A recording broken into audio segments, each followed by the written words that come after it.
Story 1. I've been gaming with this girl for the past few months. Her gamer tag is SurferGirl94. We have great chemistry and always beat our opponents. Our relationship was growing stronger by the day. Every night after school and homework, I would go online at around 8.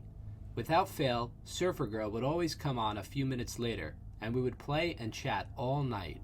A few weeks ago, I asked her for her social media information. Sadly, she said she didn't feel comfortable telling me. Nonetheless, after a few days of pestering her, I got her to tell me her real name. It was Amelia. No matter how many times I asked, Amelia refused to meet me in person. I didn't know why, but she always said she just wanted to keep our friendship virtual. To be honest, that broke my heart, but it was okay, because I found her myself.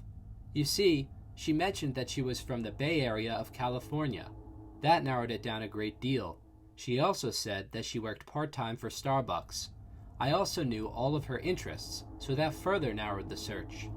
After a few Red Bulls and a couple thousand searches, I found her. Her full name was Amelia Adams. I found her address and saw that it was a one-bedroom studio, so it was likely that she lived alone. Nonetheless, I wanted her to come to her senses first. I wanted her to agree to a date on her own accord. After I continued asking her out for the next few weeks, she stopped logging on as much. Eventually, she stopped playing altogether. I really missed my Amelia. I just wanted to give her a big hug. I drove to her house last night.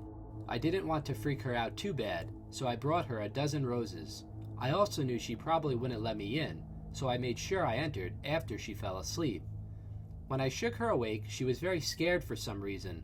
I just wanted to meet her in person. I don't know why she was so afraid. When I gave her the roses, she wouldn't even take them. In fact, she threw them across the room. That got me angry. I spent a lot of money on the roses. When I get angry, things get a bit hazy. I asked her to pick up the roses, but she yelled at me to leave. She then moved towards her cell phone. I couldn't allow any uninvited guests to crash our first real date. I took the lamp from her night table and hit her on the head.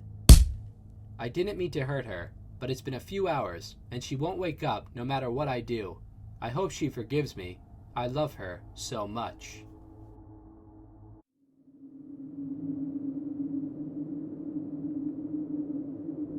Story 2. I've been playing Halo 3 on Xbox Live for years. In fact, I reached the ever-elusive level 50 in team doubles. Needless to say, a ton of people want to play with me. One night, a gamer named Ambitious Andy was paired with me. The guy was absolute trash, but he was very nice and very eager. We played with each other every night during my warm-up sessions, before I played with better players. Eventually, I stopped playing as much. Life was getting too busy, and gone were the days of gaming until the wee hours. My conversation with Andy was quite disturbing. He was extraordinarily upset that I wanted to abandon him. I explained to him that it wasn't his fault, but he wouldn't listen to any of it. He cursed me out and exited our chat. Over the next few months, I would play Halo once per week, and I would always receive a nasty message from Andy telling me that I lied to him, telling me I made a mistake, telling me I would regret ditching him. I was starting to get very creeped out, so I blocked Andy on Xbox Live. A few days ago, I received a letter in the mail. It was from Andy. The letter was over 50 pages long, and the phrase, "You shall pay the price," was rewritten over and over in red ink. I couldn't believe it. How did this clearly psychotic guy get my home address? Why was he so angry at me? I had so many questions.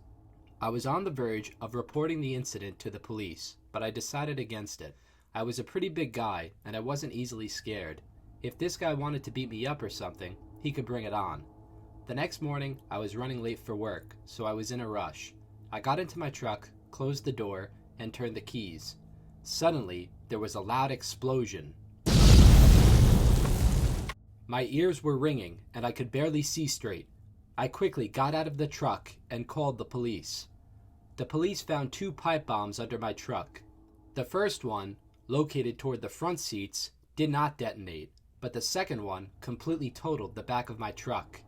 I told the cops all about Andy and moved soon after. They never found him or figured out why he did what he did. Stay safe when playing video games. Explosions don't only happen in games, they can also happen in your own driveway.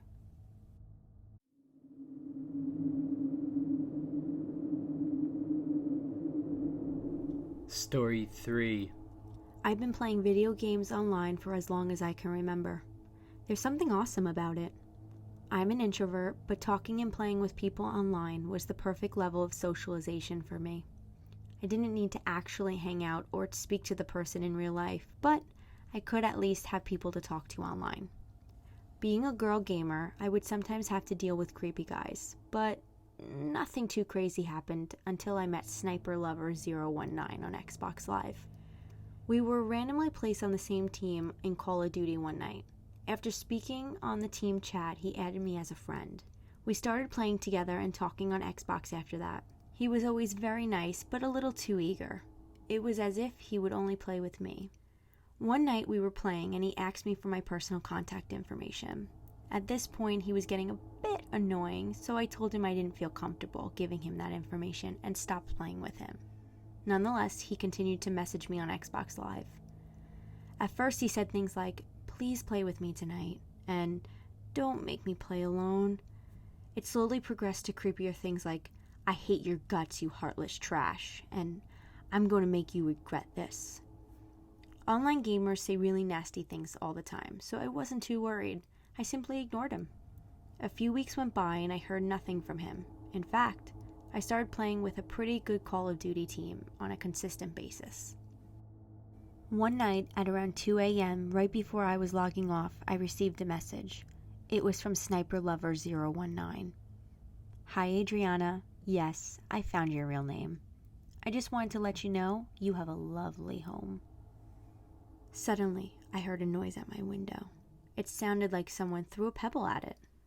Startled, I quickly stood up to wake my parents. As soon as I got to my bedroom door, I received a text message. It was from an unknown number. "Don't call the police or your parents will pay the price," the text message said in all caps. Suddenly, I realized something.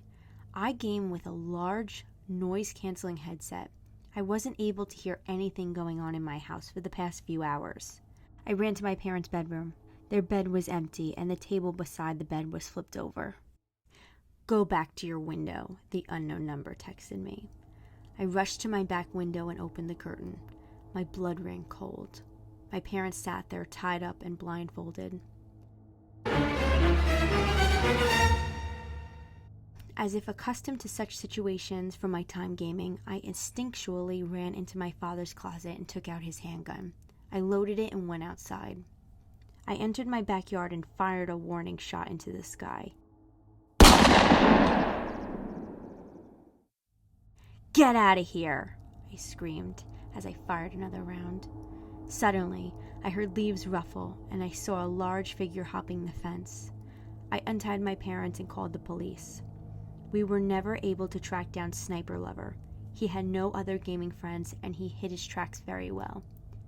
Be careful gaming online. Your cool gaming friend might just become your worst nightmare.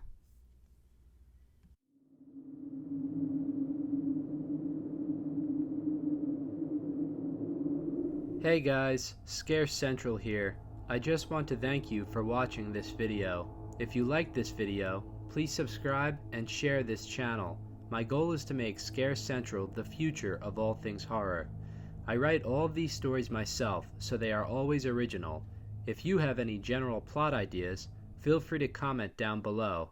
I also want to say how thankful I am for your support. We are at over 600 subscribers in just a few short weeks. I plan to create some merchandise in the near future. Please let me know your thoughts on that. I will see you next time, and as always, stay scared.